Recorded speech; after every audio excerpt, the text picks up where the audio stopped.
안녕하세요. 시골에 좀 뭐하지. 오늘은 많은 분들이 겨울나들이 하면서 좀 당황했던 기억이 있으실 텐데요. 바로 지금 화면에서 보는 요 녀석 때문이죠. 흔히 도깨비 풀 또는 도깨비 바늘이라고 부르는 이놈인데, 사실은 그 제 원래 이름은 아니고요. 지금 보시는 것은 가막살이라고 하는 것입니다.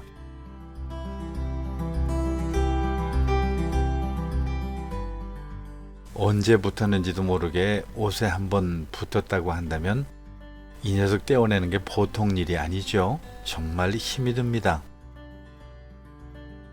촘촘한 옷을 입었다고 한다면 그나마 조금 나은 편인데, 만약 좀 털이 북슬북슬한 이런 옷을 입었다고 한다면 정말 낭패죠.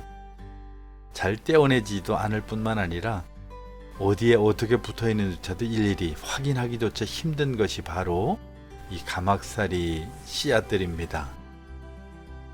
설령 떼어난다고 하더라도 그 끝에 갈고리 부분이 옷에 달라붙어 있기 때문에 며칠 동안은 아마 그 가시로 말미암아서 따끔따끔 힘들고 고통스러운 나날을 보내게 되는 것이 바로 요 녀석들이죠. 겨울 산책길에서 이렇게 바싹 마른 풀 옆에 일부러 다가가는 분들은 아마 많지 않을 테고요. 이것들이 바로 길 옆에 있기 때문에 그저 걷다 보면 평범한 풀 같아서 스치는 그 과정에서 온몸에 달라붙어서 아주 힘들게 만드는 거죠. 그런데 정말 이 녀석 한번 붙었다 하면 이렇게 끈질긴 놈도 많지 않을 겁니다. 쉽게 떼어지도 않고 턴다고 해서 털어지지도 않는 게 바로 요 녀석들이니까요. 그저 열일 제쳐놓고 요 녀석들이 붙었다고 하면 자리 잡고 앉아서 일일이 떼어내지 않으면 안 됩니다. 모양도 지금 보시는 것처럼 꼭 도깨비 모양처럼 생겼죠. 그래서 이 녀석을 많은 사람들이 도깨비 바늘이라고 이렇게 부르거나 착각하는 분들이 의외로 많이 있습니다. 그런데 지금 보시는 이것은 도깨비 바늘이 아니고요. 앞에서 말씀드린 것처럼 가막살이 씨앗들입니다. 많은 분들이 착각하거나 오해하는 그런 씨앗이 바로 이 가막살이 씨앗이죠. 그런데 그럴 수밖에 없는 것이 일부러 가까이 다가가서 확인을 하거나 옷에 묻은 것들에 대해서 관찰을 하지 않는 이상 다 그놈이 그놈 같고 다 비슷비슷해서 다 그렇게 이해하게 되는 거죠. 지금 보시는 화면은 제가 작년에 소개했던 그 가막살인데요. 바로 이 녀석이 씨앗이 겨울이 되면 그런 식으로 옷에 달라붙게 됩니다. 겨울에는 그 잎들이 다 지고 나서 이렇게 좀 황량하고도 삭막한 모습으로 그냥 잡풀처럼 보이죠. 겨울 풀들이라고 하는 것이 일반적으로 잎이 떨어지고 나서 마른 줄기만 남아있는 형태가 대부분이기 때문에 그저 이게 어떤 식물인지 사실은 분간하기가 좀 어렵습니다. 그래서 못 모르고 다가갔다든지 그 옆을 스치게 되면 며칠 동안은 낭패를 당하게 되고요. 그저 온몸에 달라붙으면 일일이 떼어내는 수밖에는 다른 도리가 없는 것이 바로 이 가막살입니다. 보시다시피 저 끝이 얼마나 뾰족하고 그 끝이 또 갈고리이기 때문에 그냥 손으로 떼어도 잘 떼어지지 않는 게 바로 이 녀석들이죠.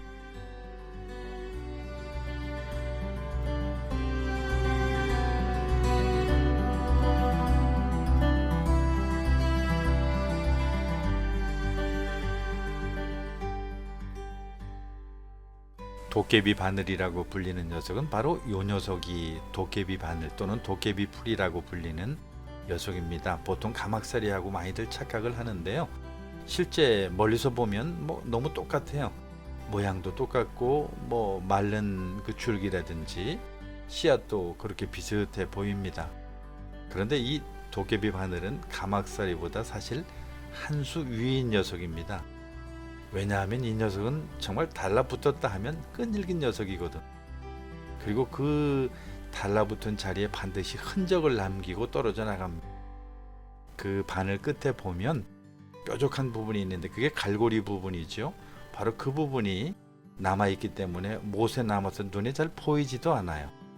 그래서 그것이 며칠 동안 따끔따끔해서 찾아보면 분명히 떼어낸다고 떼어냈는데 그 갈고리 부분이 거기 남아있는 것을 보게 되죠. 제 경험으로 보면 접착력도 이 녀석이 가막사리보다 더 센 놈이 아닐까 그런 생각이 듭니다. 이 도깨비 바늘은 또 모양도 얼마나 가늘고 뾰족한지 말할 수가 없어요. 한번 둘을 비교해 보실까요? 지금 보시는 것처럼 가막사리는 좀 폭이 넓죠. 그리고 좀 큽니다. 그래서 이놈이 가막살인데 생긴 것이 흉측하고 모양이 꼭 도깨비처럼 생겨서 많은 분들이 혹시 이게 도깨비 풀이 아닌가 라고 얘기하는데요. 아닙니다. 요놈이 바로 도깨비 바늘, 바로 가늘다고 우습게 볼 놈이 아니죠. 이 녀석이 바로 우리가 흔히 많이 이야기하는 도깨비 바늘이 요 녀석입니다. 모양도 가늘어서 눈에 잘 띄지도 않아요. 그래서 여기저기 따끔따끔해서 살펴보면 요 녀석들이 여기저기 다닥다닥 붙어 있는 것을 알게 되고 그때야 떼어내기가 바쁘죠. 둘의 씨앗을 한번 정지된 사진으로 한번 비교해 보실까요? 이것은 인터넷에서 제가 빌려온 자료인데요. 누가 친절하게 또 이렇게 올려놓으신 분이 있더라고요. 저런 모양으로 비교를 하기도 하는데 실제 여러분들이 나가서 한번 찾아보시는 쪽이 더 좋습니다. 봄철에는 이게 또 좋은 나물로도 새순두를 많이 채취해서 먹기도 하거든요.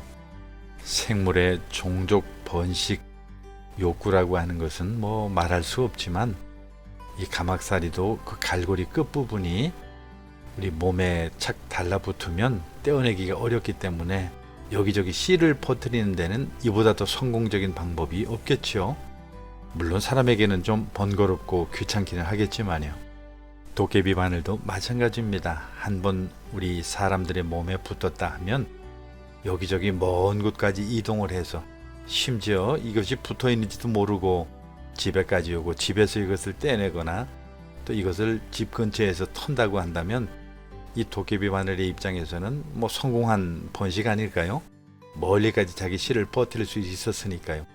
그런데 주로 이 도깨비 바늘은 오솔길이나 산길 또는 산책길이나 사람들이 사는 주변에 많이 있고요.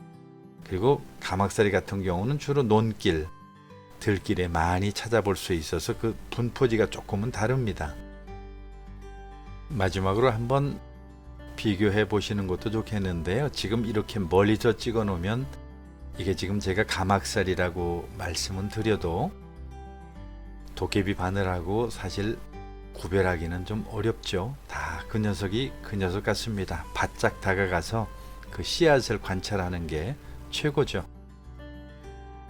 네, 이놈이 바로 도깨비 바늘이라고 하는 것은 바늘이라고 하는 그 이름에서도 우리가 알 수 있듯이 가늘고 뾰족하다라고 하는 것으로 충분히 구별이 됩니다. 무심코 지나가다가 온몸에 터덕터덕 달라붙었다 하면 아마 10중 8구 요 녀석이 아닐까 생각이 되고요. 떼어내도 그 갈고리 끝부분이 옷에 붙여서 며칠 고생하니까 좀 살필 필요가 있어요. 근데 이참에 한번 제가 코스모스도 한번 소개해 보려고 합니다. 왜냐하면 가막살이라든지 또는 도깨비 바늘처럼 좀 모양이 비슷하기 때문에 멀리서 보면 이 코스모스도 그 일환이 아닐까 이렇게 착각하는 일들이 많으니까요. 코스모스야 우리 주변에 흔하고 다들 아신다고 생각하겠지만 막상 이렇게 바짝 보는 일은 많지 않을 겁니다.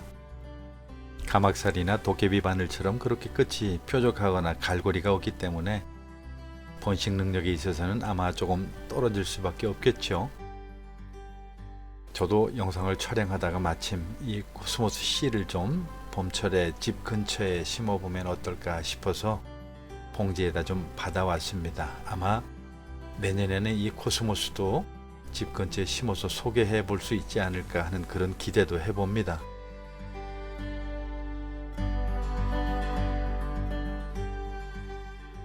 앞에서 영상 보신 거 기억하시죠? 이 녀석이 바로 가막살이 씨앗인데요. 정말 모양은 흡사 도깨비처럼 생겨서 이 녀석을 도깨비 바늘이라고 착각할 만하죠. 모양이 얼마나 교묘하게 뿔이 나 있는 무슨 짐승 모양으로 그렇게 씨앗이 생겼습니다. 바늘다운 것은 역시 이 뾰족하고 날카로운 도깨비 바늘, 요 녀석이죠. 그리고 이 코스모스는 보시는 것처럼 확실하게 가까이서 보면 차이가 납니다.